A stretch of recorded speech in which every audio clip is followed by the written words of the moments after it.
Tesuty Sport Bike Race. Letos se konal 4. ročník 2025. Nacházíme se v podhůří Orlických hor v Dlouhoňovicích. Jardo, co bys nám řekl o tom závodě, co je tady naprosto unikátní? Tak, máme letos 4. ročník. Pro nás je unikátní rozhodně trať, jak obtížností, tak technickýma parametrama.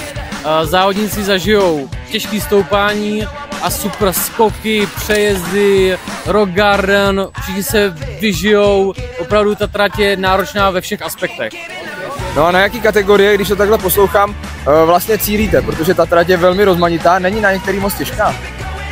Trať je obtížná, ano, na druhou stranu máme všechny kategorie, od mladších žáků až po mastersáky, muži elit, opravdu závodíme ve všech kategoriích.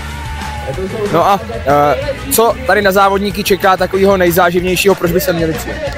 Tak, čeká je pořádný kopce, takže trať má 3,5 km a 170 metrů nastoupaných. Takže opravdu zastoupáte si, nadřete se, ale i technické úseky si myslím, že jsou opravdu na úrovni.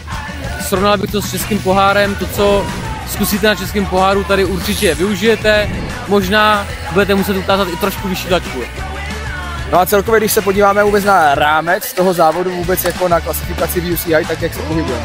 Momentálně se pohybujeme v C3, to znamená, že jde o UCI body a samozřejmě příjemný prize money. No tohle všechno jsou věci, kvůli kterým rozhodně stojí za to přijet sem do podhůří Orlických hor, do Dlouhoňovic a vyzkoušet si Tesuty Sport Bike Race, protože, jak to tady známe, jsou tady spousta milých pořadatelů a rozhodně to stojí za to. Takže vás za rok určitě uvidíme, přijďte si zazávodit, bude to super.